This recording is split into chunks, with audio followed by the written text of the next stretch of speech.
यह वीडियो केवल शैक्षणिक उद्देश्यों के लिए बनाया गया है। यदि इस वीडियो में किसी प्रकार की कोई गलती होती है या किसी को भी ठेस पहुंचती है तो उसके लिए हम क्षमा प्रार्थी हैं। नमस्कार दोस्तों, मैं विजयपाल एक बार फिर से स्वागत करता हूं आप सभी का आपके अपने channel simple maths for you में। दोस्तों, जैसा कि आप सभी को पता है कि ये चैनल हमने बनाया है मैथमेटिक्स की नॉलेज को एक्सपेंड करने के लिए, आप सभी तक पहुंचाने के लिए, और आप सबके प्यार भरे सहयोग से हम अपने उद्देश्य में कामयाब भी हो रहे हैं। दोस्तों, मैथमेटिक्स एक बहुत बड़ा टॉपिक है, एक बहुत बड़ा समुद्र है, हम यूँ कह सकते हैं। और उसमें से हमने कुछ टॉपिक्स स्टार्ट कर रखे हैं, कुछ की वीडियो सीरीज स्टार्ट कर रखी है। उसी में से एक है प्रमेय, एक वीडियो सीरीज है प्रमेय। ठीक है, तो प्रमेय में हमने 7 प्रमेय हमने पहले देख चुके थे। आज जो हम प्रमेय करेंगे वो 8वीं प्रमेय है। और वीडियो को शुरू करने से पहले मैं सभी से रिक्वेस्ट करूंगा कि यदि आप चैनल पर नए हो तो चैनल को सब्सक्राइब कर लीजिए, वीडियो अच्छा लगे तो लाइक कीजिए, अपने सभी दोस्तों को शेयर कीजिए। कोई भी डाउट हो वीडियो में तो कमेंट बॉक्स में ज़रूर पूछिए। चलिए फटाफट से शुरू करते हैं।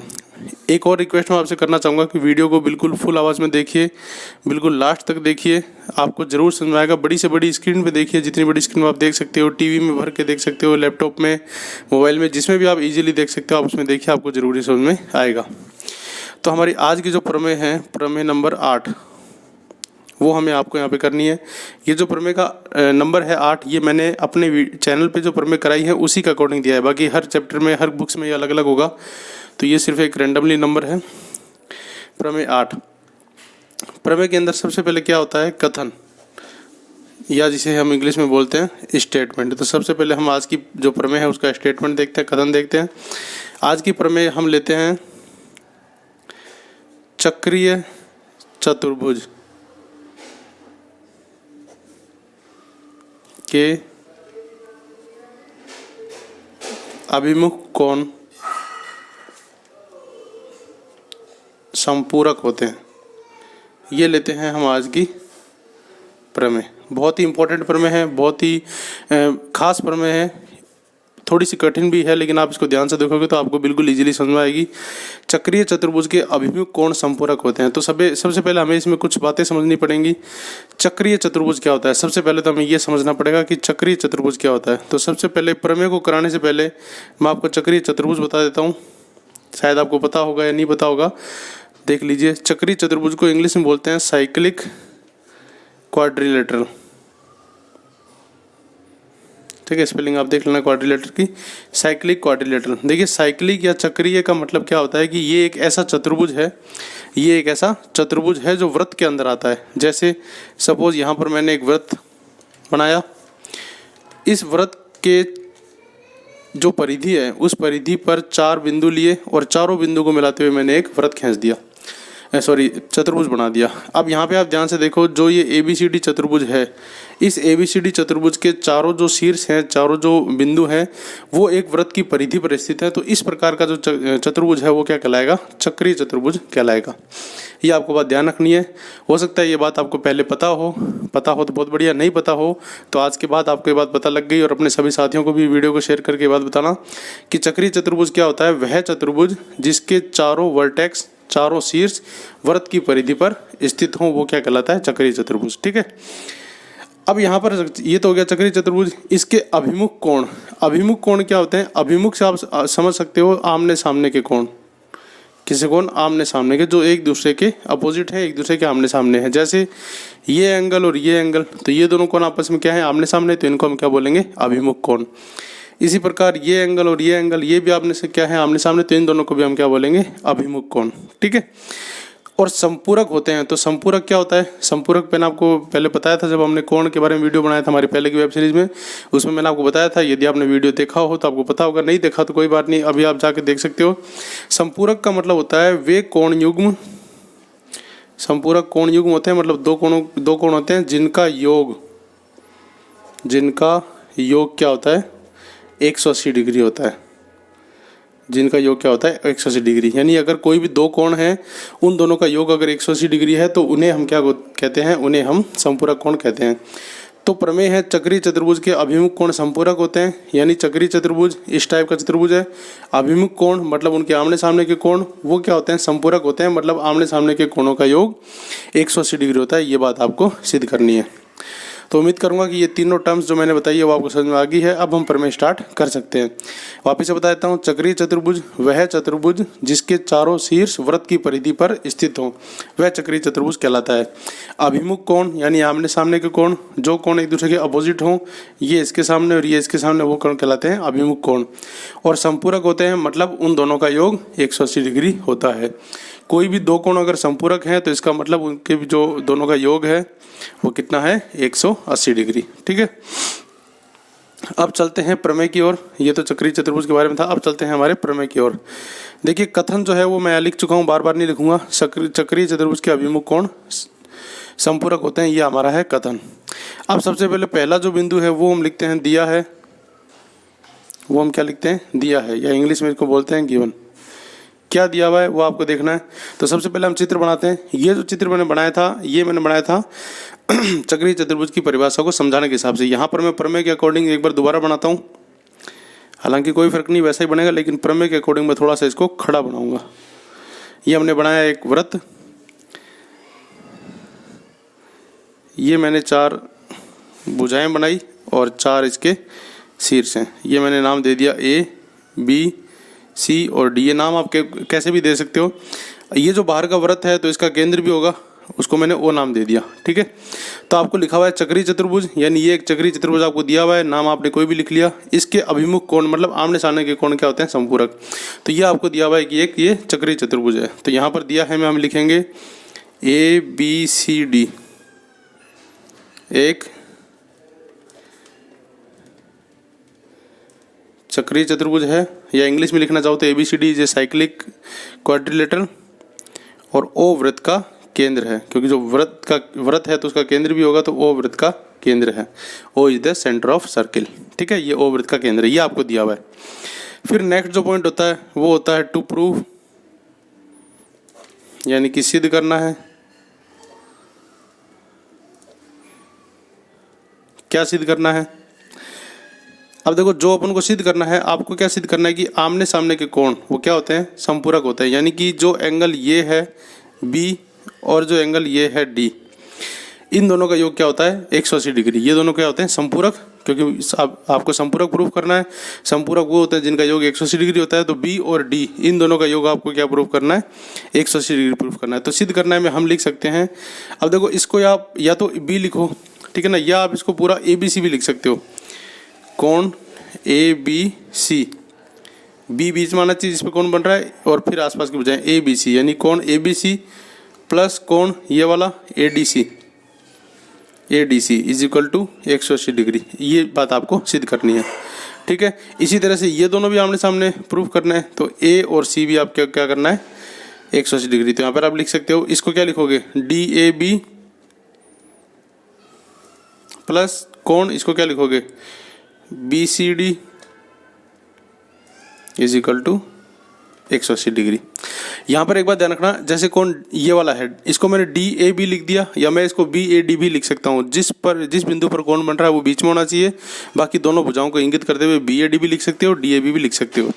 तो किसी और बुक्स में अगर आप इस थ्योरम्स को देखो, वहाँ पे BAD या DAB लिखा हो तो कन्फ्यूज मत होना, कैसे भी करके आप इसको लिख सकते हो। ठीक है, तो ये बात आपको प्रूफ करनी है।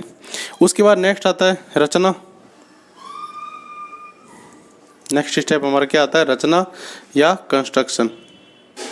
यानी अगर हमें इस थ्योरम को प्रूफ करने के लिए कोई लाइन खींचनी पड़े, कोई भी इस चित्र में कोई भी काम करना पड़े, तो उसको हम कंस्ट्रक्शन में लिखते हैं। अब यहाँ पर देखो क्या हमें करना पड़ेगा, एक छोटा सा काम हमें करना पड़ेगा। ये जो O है, O को A व C से मिलाते हैं। ठीक है, इस O को हमने क्या करा, एक तो इस C से मिला दिया और एक इससे A से मिला दिया। हमने इस तरह की एक रेखा खींच दी, क्योंकि हम ये एक चक्रीय चतुर्भुज है और हम इसको जब प्रूफ करेंगे तो उसमें वृत्त की जो कॉन्सेप्ट है वो उसको यूज़ करेंगे। तो हमने त्रिज्या O को C और A से मिला के 2 त्रिज्याएं खींच ली। तो आप लिख सकते हो, O को A व C से मिलाया, OA व OC त्रिज्याएं खींची। इस तरह से आप ये कंस्ट्रक्शन लिख सकते हो। ठीक है, ये हो गया कंस्ट्रक्शन। अब है नेक्स्ट मेन इंपॉर्टेंट जिसमें हम प्रूफ करेंगे, उसको बोलते हैं प्रूफमेंट। तो प्रूफमेंट हम देखते हैं नेक्स्ट पेज पे। ये सबसे इंपॉर्टेंट पार्ट होता है किसी भी थ्योरम्स का, प्रूफमेंट या उपपत्ति। अब यहाँ पर देखो क्या करोगे, आपको सिद्ध करना है। जैसे अपन इसको लेते हैं, देखो चित्र को ध्यान से देखो, सारा खेल इस चित्र पे है। आप इस चित्र को ध्यान से देखो। आप जब इस चित्र को देखोगे तो यहाँ पर आप देखो ध्यान से, अगर मैं ये चाप लेता हूँ ADC, मतलब A से लेकर C तक ये पूरा जो मैं चाप लेता हूँ ADC, इस चाप को आप ध्यान से देखना। इस चाप द्वारा केंद्र पर बनाया गया कोण कौन सा है? ये। इस चाप द्वारा जो केंद्र पर बनाया हुआ कोण है वो ये है, AOC, मतलब ये वाला कोण। ठीक है, या आप यूँ देखो A और C है, ये दो बिंदु हैं। ये क्या है, इसको आप एक जीवा मान सकते हो, क्योंकि व्यास है या नहीं ये कन्फर्म नहीं, तो इसको आप जीवा मान सकते हो। इस चाहे इसको जीवा मानो, चाहे इसको चाप मानो। तो इस चाप द्वारा केंद्र पर बनाया हुआ कोण है AOC, और इसी चाप द्वारा शेष परिधि पर बनाया गया कोण है ABC। ये बात आपको यहाँ पर देखनी है। ये हमने एक थ्योरम भी करी थी, सबसे पहली थ्योरम जो करी थी, वृत्त के किसी चाप द्वारा केंद्र पर बनाया गया कोण उसी चाप द्वारा शेष परिधि पर बनाए कोण का दुगुना होता है। तो यहाँ पर हम उपपत्ति में सबसे पहले क्या लिखेंगे? प्रमेय द्वारा। अब या तो आप पूरा लिख दो कि वृत्त के किसी चाप द्वारा, हम जानते हैं कि प्रमेय के कथन के हिसाब से वृत्त के किसी चाप द्वारा केंद्र पर बनाया गया कोण शेष परिधि पर बनाए कोण का दुगुना होता है। या तो आप पूरा कथन लिख दो, लेकिन अगर आप पूरा कथन नहीं भी लिख रहे हो तो भी कोई दिक्कत नहीं है, सीधा आप लिख सकते हो प्रमेय द्वारा। ठीक है, आप चाहो तो एग्जाम वगैरह उसमें पूरा कथन लिख देना, और यदि सिर्फ आपको थ्योरम समझनी है तो चाहो तो पूरा कथन ना लिखना। मैं एक बार यहाँ पे नहीं लिख रहा क्योंकि वीडियो का साइज बहुत लंबा हो जाता है, इसलिए मैंने एक कथन एक बार स्किप कर दिया। ठीक है, मैं यहाँ पर सीधा लिखूंगा प्रमेय द्वारा। अब यहाँ पर आपको क्या करना है, चाप ADC द्वारा, चाप ADC द्वारा केंद्र पर बनाया कोण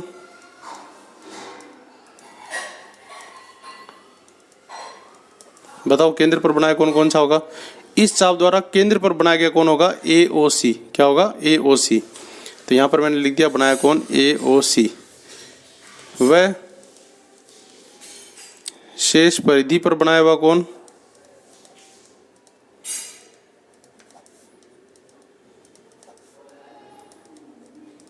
शेष परिधि पर बनाया गया कोण क्या होगा? शेष परिधि पर बनाया गया कोण ABC, क्योंकि इसी चाप द्वारा केंद्र पर AOC और शेष परिधि पर ABC बनाया गया कोण ABC होगा। ठीक है, होगा। अब मैं यहाँ पे लिखूंगा अतः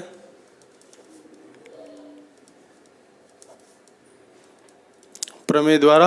अब प्रमेय द्वारा क्या होगा, जो केंद्र पर बनाया गया कोण होता है वो दुगना होता है परिधि के किसी अन्य बिंदु पर बनाया गया। तो यहाँ पर क्या होगा, कोण AOC बराबर दुगना किसका? ABC का। ध्यान रखना ये कोण दुगना होता है मान में, तो इसको जब 2 से गुना करोगे तब ये बराबर आएगा। ठीक है, तो हमेशा दुगना ये होता है, लेकिन मल्टीप्लाई 2 को इससे करते हैं ताकि इसको 2 से गुना करके ये इसके बराबर हो जाए। तो समीकरण में हमेशा हम इस तरह से लिखेंगे, केंद्र पर बनाया गया कोण AOC बराबर 2 गुना परिधि पर बनाया गया कोण। ठीक है, और इसको हम दे देंगे समीकरण नंबर 1।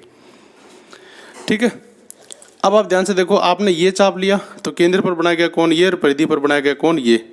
अब आप इसका रिवर्स कर दो, उल्टा इस तरफ से।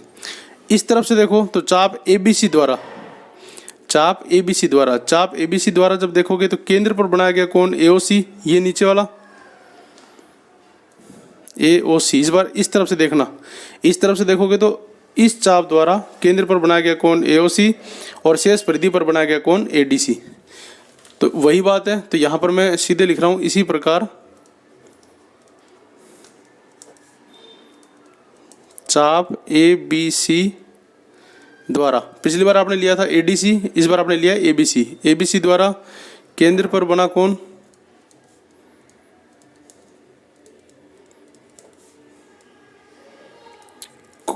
AOC।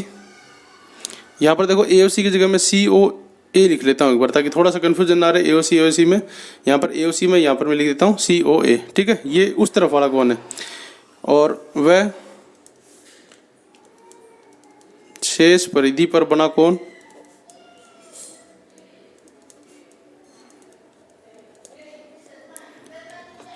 ADC है।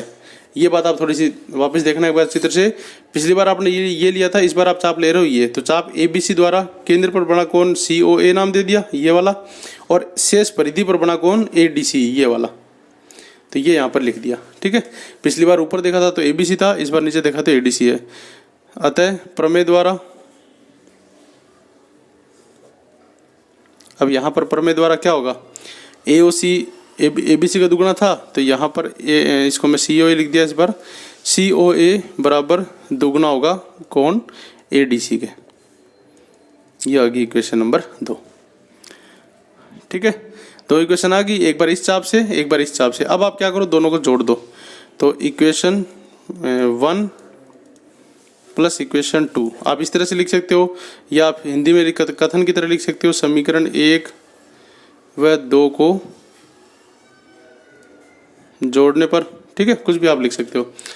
अब लिखो यहाँ पर, अब आप 1 और 2 को जोड़ोगे तो देखो क्या होगा, जब भी 2 इक्वेशन को जोड़ते हैं तो हमेशा जो इक्वल निशान है वो तो बीच में रहता है। लेफ्ट हैंड साइड से जुड़ेगा, राइट हैंड साइड से जुड़ेगा। तो लेफ्ट हैंड साइड क्या है, AOC, तो एंगल AOC प्लस यहाँ पे left hand side angle COA, तो angle COA is equal to यहाँ पर left hand side 2 into angle ABC plus यहाँ पर 2 इंटू एंगल ADC है। ठीक है, ये देखो आपने दोनों को लेफ्ट हैंड साइड को जोड़ लिया, दोनों की राइट हैंड साइड को जोड़ लिया। अब इसको हल कर दो आप, तो यहाँ पर देखो angle AOC plus angle COA, ध्यान से देखो चित्र में, एंगल AOC ये नीचे वाला, एंगल COA ये ऊपर वाला, यानी ये ऊपर वाला और ये नीचे वाला, इन दोनों को अपन जोड़ रहे हैं। तो ये एक केंद्र है और केंद्र के दोनों तरफ मिला के जो कोण बनता है वो कितना बनता है, 360 डिग्री। और इन दोनों को जोड़ने पर भी ये कोण क्या बन रहा है, पूरा। तो ये जो पूरा कोण है यानी इन दोनों का मान कितना आ जाएगा, 360 डिग्री। तो यहाँ पर हम इन दोनों की जगह प्लस की जगह क्या लिख देंगे, 360 डिग्री इज इक्वल टू, यहाँ पर देखो ABC 2 into ABC plus 2 into ADC, 2 दोनों में मल्टीप्लाई में है, तो 2 हम क्या ले लेंगे कॉमन, पीछे बचेगा angle ABC plus angle ADC। ठीक है, अब आप ये देखो, ये 2 यहाँ पे मल्टीप्लाई में है, इस 2 को जब आप यहाँ लाओगे सॉल्व करने के लिए तो ये कहाँ आ जाएगा, डिवाइड में आ जाएगा। तो यहाँ पे हो जाएगा 360/2 और यहाँ पे angle ABC plus angle ADC। और जब इसको आप सॉल्व करोगे तो कितना आएगा, ये 2 के पार्ट्स कट जाएगा, कितना आएगा 180। तो 180 किसके बराबर हो गया, इसके।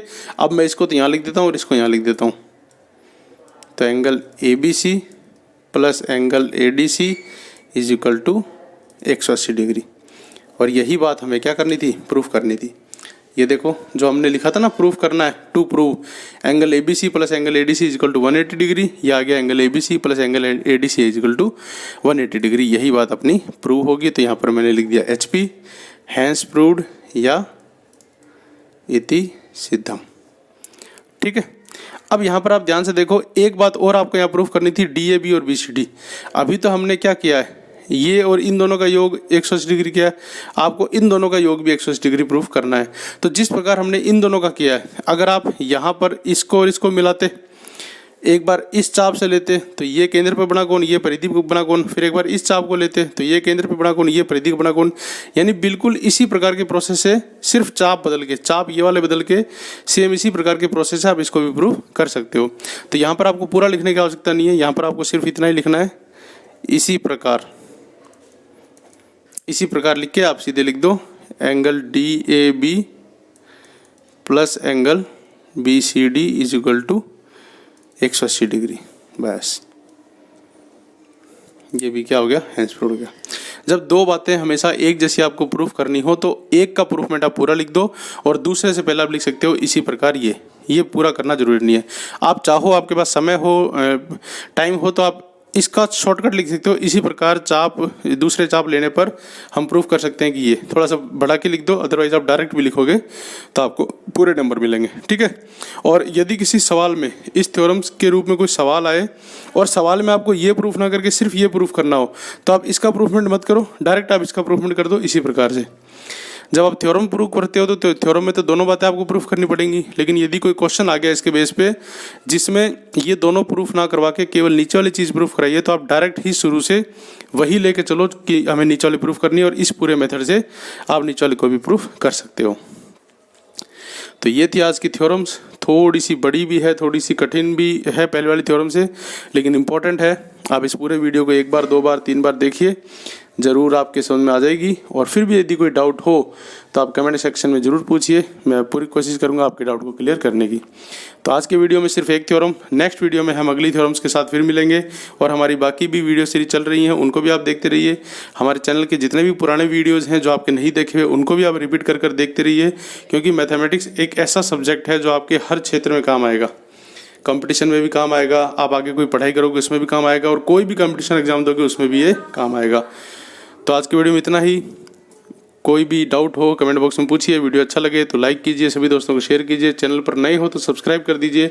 अपने सभी जानने वाले, अपने सभी मैथमेटिक्स पढ़ने वाले दोस्तों को ये वीडियो, इसका लिंक और चैनल का लिंक जरूर शेयर कीजिए, ताकि वो भी इसको सब्सक्राइब कर सके, वो भी इस हमारे चैनल का फ़ायदा उठा सके। और चैनल के बारे में कोई भी डाउट हो, कोई भी आप कुछ पूछना चाहते हो, कुछ भी आपके बारे में मन में हो, तो कमेंट बॉक्स में ज़रूर बताएं। वीडियो को देखने के लिए आप सभी का धन्यवाद। मिलते हैं बहुत जल्द अगले वीडियो में, तब तक के लिए अपना ध्यान रखिएगा।